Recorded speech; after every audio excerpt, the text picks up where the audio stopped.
20 Weird Foods People Ate During the Great Depression. Welcome to Who Remembers. Ever wonder what people ate during the Great Depression? Forget fancy restaurants and gourmet meals. We're talking about survival food, folks. In 1929, the stock market crashed and the world plunged into an economic crisis. Food became scarce, budgets tightened, and people had to get creative in the kitchen. From prune whip to peanut butter stuffed onions, get ready to discover the weird and wonderful world of Depression-era cuisine. We're talking strange concoctions, surprising substitutions, and a whole lot of resourcefulness.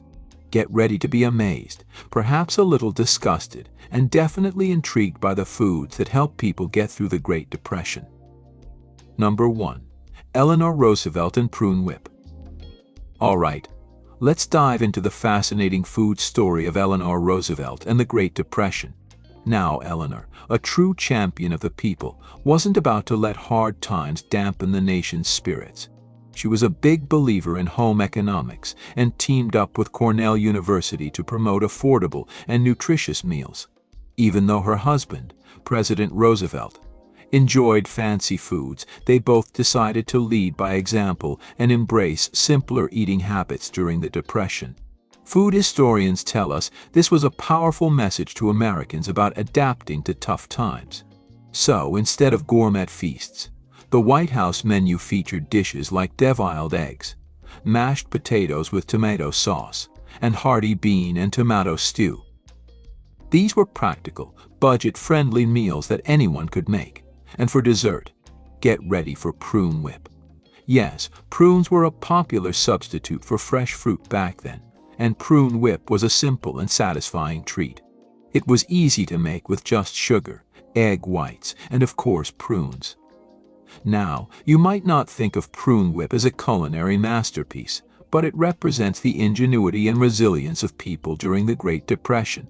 They found ways to make the most of what they had and create delicious meals that nourished their bodies and souls. So, next time you're looking for a taste of history, why not give prune whip a try? You might be surprised at how much you enjoy this simple yet symbolic dessert from a bygone era. Number 2. Peanut butter stuffed baked onions. Now, peanut butter and onions were both readily available and affordable during those tough times, so someone thought, hey, why not combine them? The result? A truly unique dish that was promoted by none other than the Bureau of Home Economics. They even encouraged homemakers to serve this concoction to their families. But did it actually taste good? Well, food historians Andrew Coe and Jane Ziegelman decided to put it to the test. Let's just say it wasn't exactly a hit. Coe described it as not a popular addition to the dinner table, while Ziegelman put it more bluntly, saying that peanut butter has nothing to say to a baked onion. Ouch. It seems like the Bureau of Home Economics might have missed the mark on this one. But you know what? It's a testament to the creativity and experimentation that people embraced during the Depression. They were willing to try new things, even if they didn't always turn out to be culinary masterpieces. So, while peanut butter stuffed baked onions might not be making a comeback anytime soon, it's a fascinating glimpse into the foodways of a challenging era. It reminds us that sometimes even the most unusual combinations can arise from necessity and a desire to make the most of what's available. And who knows, maybe there's a hidden gem of a recipe out there just waiting to be rediscovered. Number 3. Mock apple pie. Now, you might be thinking, apple pie without apples. How is that possible? Well, the secret ingredient is Ritz crackers. Yes, those buttery, crispy crackers can be transformed into a surprisingly convincing apple pie filling. This ingenious recipe was born out of necessity during the 1850s when apple shortages forced people to get creative. Soda crackers, a cheaper alternative, became the base for mock apple pies, and the tradition continued during the Great Depression. Nabisco, the maker of Ritz crackers, even printed the recipe on the back of their boxes for decades. It was so popular that when they removed it in the 1980s, they received a flood of requests and brought it back in 1991. So, how does it work?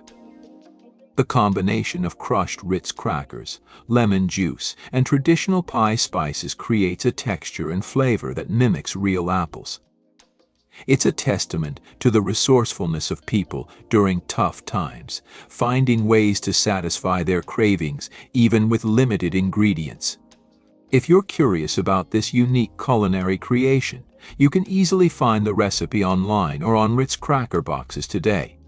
It's a fun and delicious way to experience a taste of history and appreciate the ingenuity of Depression-era cooks. Who knew that a simple cracker could become the star of a beloved dessert? Number 4. Spaghetti, carrot, and white sauce casserole. Let's delve into another intriguing recipe from the Great Depression, courtesy of Eleanor Roosevelt: spaghetti, carrot, and white sauce casserole. Now, while Eleanor was a strong advocate for home economics and nutritious meals, this particular dish might raise a few eyebrows today. The recipe called for overcooked spaghetti, a full 25 minutes, resulting in a soft, mushy texture.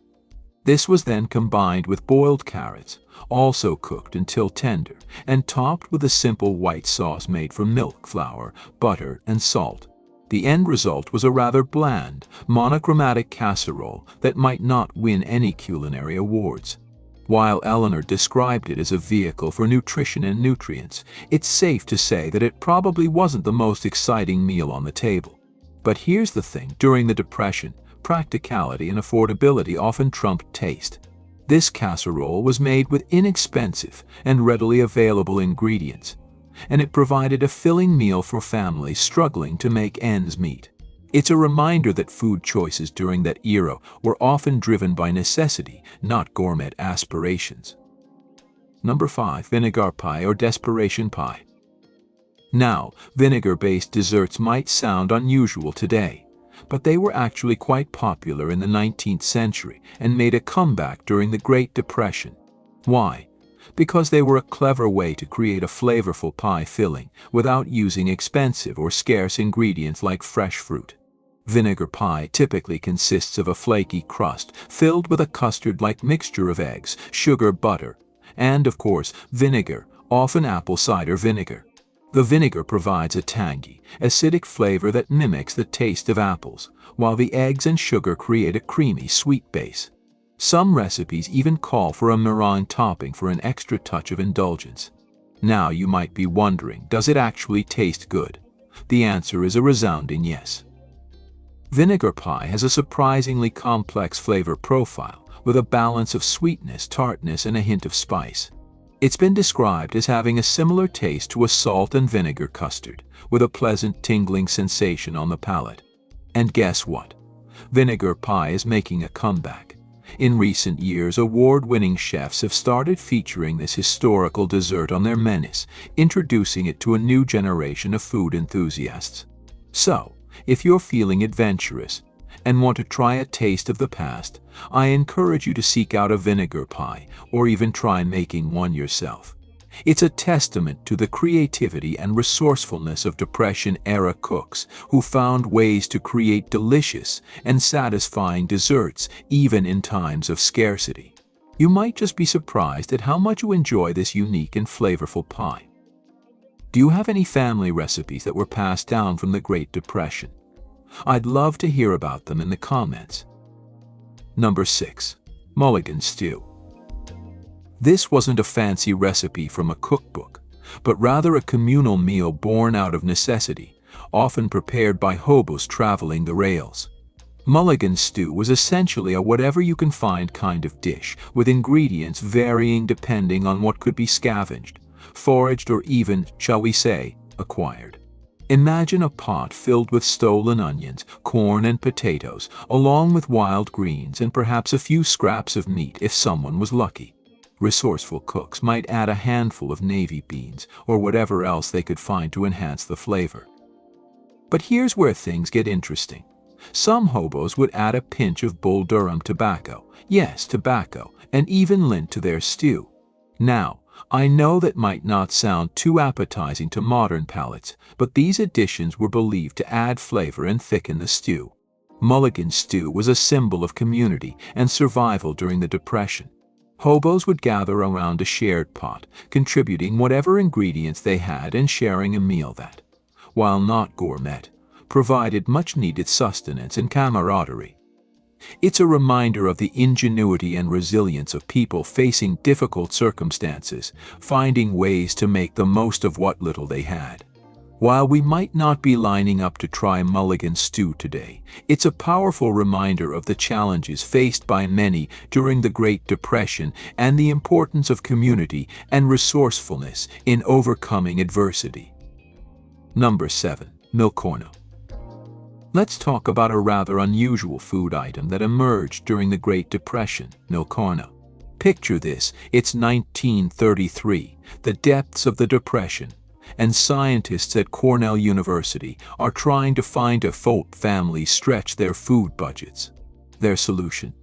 Milkorno, a gruel-like concoction made from powdered skim milk, cornmeal, and salt. The idea was that this inexpensive mixture could provide essential nutrients and help families get by on as little as $5 a week for a family of 5. Even Eleanor Roosevelt, a champion of affordable nutrition, served Milkorno at the White House. But Milkorno wasn't alone. There were also milkweehato and milkawato, similar mixtures that were purchased in bulk by the government for hunger relief efforts. Imagine 25 million pounds of this powdered foodstuff being distributed across the nation. Now, I know what you're thinking. This doesn't sound very appetizing. And you're right, it wasn't exactly a culinary masterpiece. All of these mixtures essentially turned into a porridge-like consistency when boiled. But here's the thing, during the Depression, people were desperate for affordable and nutritious food, and these mixtures provided just that. They might not have been gourmet meals, but they helped people survive. Interestingly, the Bureau of Home Economics even suggested that Milkorno could be used as a substitute for noodles and chop suey. It's a testament to the creativity and resourcefulness of people during those challenging times, finding ways to adapt and make the most of what they had. So, while Milkorno might not be making a comeback on our dinner tables anytime soon, it serves as a fascinating reminder of the foodways of the Great Depression. Number 8. Kraft macaroni and cheese. Now, while macaroni and cheese had been around for a while, even Thomas Jefferson was a fan. It was Kraft that revolutionized this dish by making it a convenient and affordable meal for the masses. In 1937, a clever salesman from the Tenderoni Macaroni Company came up with the brilliant idea of selling his noodles with packets of Kraft grated cheese attached. Kraft quickly recognized the potential of this concept and hired the salesman to promote their new macaroni and cheese dinner to budget-conscious Americans. And it was a hit. At just 19 cents for 4 servings, Kraft macaroni and cheese offered a quick, easy, and satisfying meal that fit perfectly into the Depression-era lifestyle. Early advertisements even highlighted the speed and convenience of the dish, showing a surprised husband marveling at how quickly his wife had prepared such a delicious meal. Kraft macaroni and cheese quickly became a pantry staple, and its popularity has only grown over the decades. It's a beloved comfort food for people of all ages, from college students to busy families. And let's not forget its iconic status in Canada, where it's affectionately known as Kraft Dinner. Number 9. Food loaves. Food loaves were all about stretching limited resources and creating a hearty meal with whatever ingredients were available and affordable. Think of it as a culinary canvas where creativity and ingenuity were the main ingredients. A Depression-era menu might feature a variety of loaves, from liver loaf to lima bean and peanut loaf. Even meatloaf, a relative luxury, was often extended with fillers like crackers or bread to make it go further. And to add flavor and excitement to these often bland creations, cooks relied on pantry staples like ketchup and canned soup.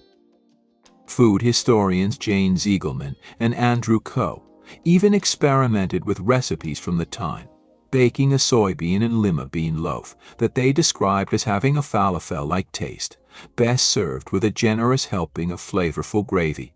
These food loaves were a testament to the resourcefulness and resilience of people during the Depression. They found ways to make nutritious and satisfying meals with limited ingredients, stretching their budgets and keeping their families fed. While food loaves might not be a culinary trend we see much of today, they serve as a powerful reminder of the challenges faced by many during the Great Depression and the ingenuity they employed to overcome those challenges. It's a reminder that food is not just about flavor and indulgence, but also about sustenance, survival, and the ability to adapt and make the most of what's available. Number 10. Dandelion Greens. Now you might think of dandelions as pesky weeds, but for many immigrant families, especially Italian immigrants, they were a valuable source of nutrition and flavor. During the Depression, resourcefulness was key, and these families knew how to make the most of what nature provided. Dandelion greens, readily available in many yards and parks, became a staple in their kitchens. They were added to salads, sautéed with garlic and olive oil, or incorporated into other dishes, adding a slightly bitter, earthy flavor and a boost of vitamins and minerals. It's a fascinating example of how immigrant communities often held valuable knowledge about food and survival that was sometimes overlooked by mainstream society. While the government focused on large-scale relief efforts, these families quietly utilized their traditional knowledge and resourcefulness to put food on the table. The story of Dandelion Greens during the Great Depression is a reminder of the importance of respecting and valuing the diverse culinary traditions of different cultures. It's a testament to the ingenuity and resilience of immigrant communities who found ways to thrive even in the face of adversity, using readily available resources to create nutritious and flavorful meals. So, the next time you see a dandelion, remember its role in sustaining families during the Great Depression and appreciate the valuable culinary contributions of immigrant communities throughout history. Which of these dishes surprised you the most? Let's discuss in the comments section. Number 11. Gelatin and Congealed Salads. Let's dive into a rather unique and perhaps questionable culinary trend from the Great Depression: gelatin and congealed salads. Now, gelatin was a popular and affordable source of protein during the 1930s, and it found its way into a surprising number of dishes, especially congealed salads. These weren't your typical leafy green salads, but rather savory creations that featured a variety of ingredients suspended in a jiggly gelatin base. Think of dishes like corned beef luncheon salad, a combination of canned corned beef, gelatin, canned peas, vinegar, and lemon juice. Doesn't exactly sound appetizing, does it? Reports from those brave enough to try these historical recipes describe them as, well, let's just say not very pleasant. The combination of flavors and textures, along with the often unappealing appearance, made these congealed salads a culinary challenge even for the most adventurous eaters. But here's the thing: during the Depression, practicality and affordability often took precedence over taste. Gelatin was cheap and readily available, and it provided a way to stretch limited ingredients and create a filling, if not exactly delicious meal.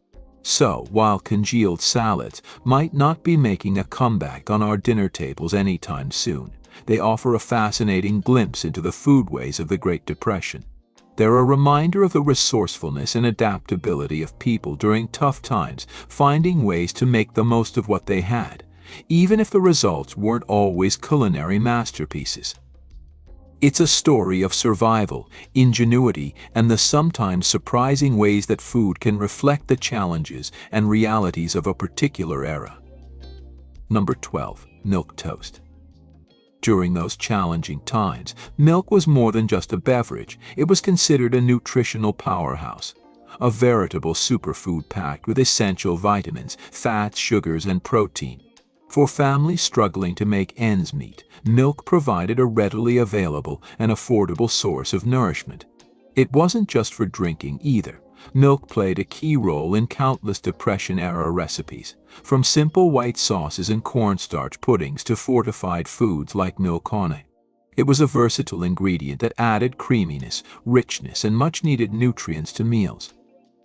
Children in particular were encouraged to drink plenty of milk, with the government recommending nearly a quart a day.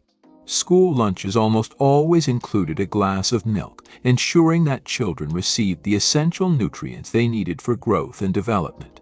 The emphasis on milk during the Great Depression reflects the nutritional understanding of the time and the importance placed on providing affordable and accessible nourishment to those in need. While our understanding of nutrition has evolved since then, the story of milk during the Depression reminds us of the vital role that simple, readily available foods can play in sustaining communities during challenging times. It's a story of resourcefulness, adaptation, and the power of food to nourish both bodies and spirits. Number 13. Creamed chipped beef on toast, SOS. Let's talk about a Depression-era dish that offered a taste of comfort and indulgence. Creamed chipped beef on toast, sometimes affectionately known as SOS. While simple toast with milk might have been a common breakfast, creamed chipped beef on toast was a step up, a more flavorful and satisfying way to start the day. The dish was made with thinly sliced dried beef, often smoked for added flavor, simmered in a creamy white sauce and served over toasted bread. It was a relatively affordable way to incorporate meat into a meal, especially compared to fresh cuts of beef, which were a luxury during those times. Some cooks would even add a dash of cayenne pepper for a touch of spice, reminiscent of better days when steaks were on the menu. Creamed chipped beef on toast was particularly popular among middle and upper middle class families who could afford the dried beef. For many, it was a comforting and familiar dish, a small indulgence during a time of widespread hardship. While it might not be a common breakfast item today, creamed chipped beef on toast holds a special place in culinary history. It's a reminder of the simple pleasures that brought comfort and satisfaction during the Great Depression, a time when even small luxuries were cherished. So, the next time you're looking for a taste of nostalgia, consider trying this classic dish. It might just surprise you with its comforting flavors and its connection to a bygone era. Number 14. Oatmeal Cakes.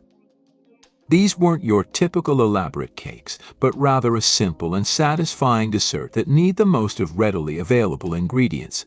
Imagine a soft, moist cake made with cooked oatmeal, providing a hearty and wholesome base. And for a touch of sweetness and indulgence, a glaze made with almonds or peanuts added a delightful crunch and flavor. Oatmeal cakes were quick and easy to make, often prepared in just 35 minutes, making them a perfect treat after a long and challenging day. They were especially popular among health-conscious individuals, as oatmeal was seen as a noble, nutritious and wholesome ingredient. While oatmeal cakes might not be a common dessert today, they hold a special place in the hearts of many who remember them from their childhoods, often associated with visits to grandparents and the comforting flavors of home. Although they might have faded in popularity over time, replaced by other, perhaps more elaborate, desserts, oatmeal cakes represent the resourcefulness and creativity of Depression-era cooks. They found ways to create simple yet satisfying treats with limited ingredients, bringing a touch of sweetness and comfort to challenging times. So, if you're looking for a taste of nostalgia or a simple and wholesome dessert, consider giving oatmeal cakes a try. You might just rediscover a forgotten gem and appreciate the ingenuity of those who created delicious treats even in the face of adversity. Number 15. Squirrel Stew. Let's explore a dish that reflects the resourcefulness and challenging realities of the Great Depression. Squirrel stew, sometimes referred to as Brunswick stew, particularly in the southern United States. While Brunswick stew might have positive connotations today, during the Depression, it represented a way for families to put meat on the table when other sources were scarce or unaffordable. In areas hit hardest by the economic downturn, access to meat became a significant challenge.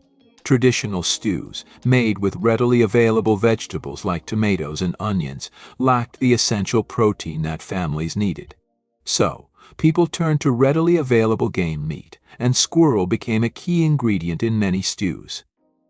For families accustomed to eating meat as part of their regular diet, squirrel provided a much-needed source of protein and a sense of familiarity in a time of great change. Squirrel stew became a staple in many households, particularly in poorer neighborhoods, providing essential nutrients and helping families make ends meet. While the idea of eating squirrel might seem unusual or even unappetizing to some today, it's crucial to understand the context of the Great Depression. It was a time of survival and adaptation, and people had to find ways to make the most of the resources available to them. Squirrel stew represents the resourcefulness and resilience of those who faced unimaginable hardship during the Depression, finding ways to nourish their families and maintain a sense of normalcy in the face of adversity. Comment 1 if you enjoyed the content above. And don't forget to hit the like button, subscribe, and turn on notifications to follow our videos. Thank you. Number 16. Depression Cake. The name itself speaks volumes about the ingenuity and resourcefulness of people during that challenging era. As the economy faltered, staple ingredients like sugar, butter, eggs, and even milk became increasingly scarce and expensive. Traditional cake recipes were simply out of reach for many families. So what did they do? They adapted and innovated, creating a cake that didn't require any of those scarce ingredients. Depression cake, also known as war cake or wacky cake, relied on pantry staples like flour, baking soda, vinegar, water, and spices. It was a testament to the creativity of home cooks who found ways to create delicious and satisfying treats even with limited resources. The rise of depression cake also sparked a trend of mock foods, like the mock apple pie we discussed earlier. These were clever substitutes that mimicked the flavors and textures of traditional dishes using readily available and affordable ingredients. While mock foods might not be as common today, depression cake remains a symbol of resilience and adaptation during tough times. It's a reminder that even in the face of adversity, we can find ways to create joy and satisfaction with what we have. So, if you're ever looking for a taste of history or a simple and delicious cake that tells a story, consider baking a depression cake. It's a delicious and meaningful way to connect with the past and appreciate the resourcefulness of those who came before us. Number 17. Corned beef hash. While dishes like mock apple pie were ingenious substitutes for more expensive ingredients, corned beef hash provided a genuine, albeit humble, source of both protein and vegetables. Now, corned beef hash might not be considered a culinary masterpiece, but during the Depression it was a practical and affordable way to create a filling and nutritious meal. Typically consisted of canned corned beef, potatoes, onions, and sometimes other vegetables, all mixed together, and often served with a thick, inexpensive gravy. While the quality of the ingredients might not have been top-notch, corned beef hash provided essential nutrients and a welcome change from the monotony of mock foods. It became a popular dish in households across the country, offering a sense of familiarity and comfort during a time of great uncertainty. Corned beef hash was also a common sight on diner menus across the United States, offering a cheap and filling meal for as little as 75 cents. It was a testament to the resourcefulness of restaurant owners who found ways to provide affordable meals to those struggling to make ends meet.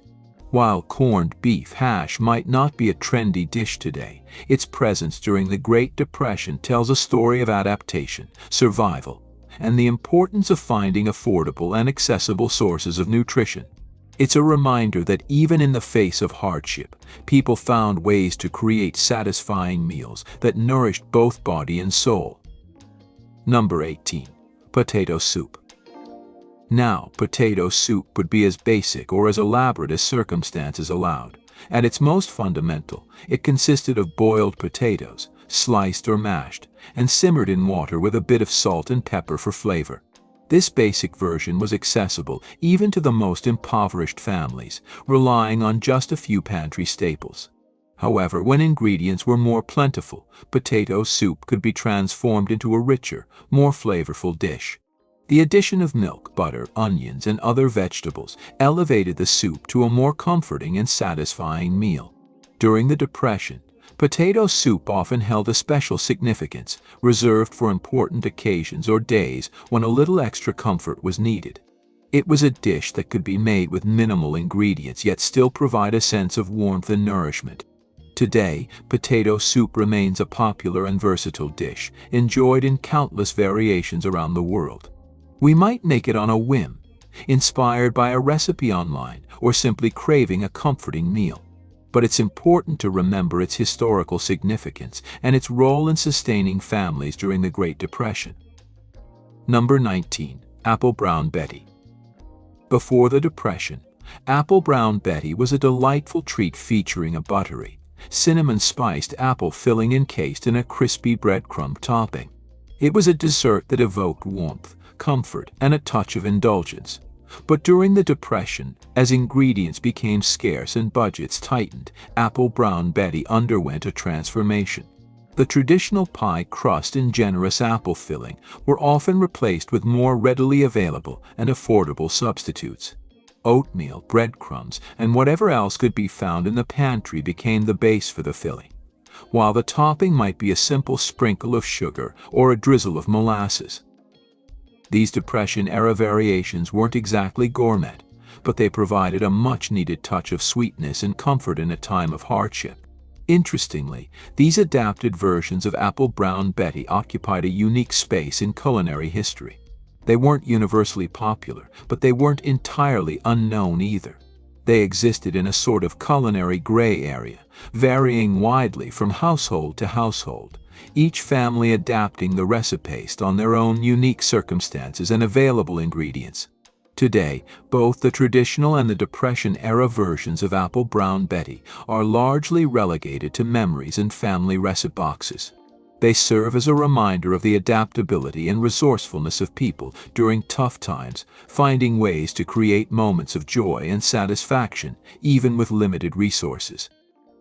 Number 20. Hominy.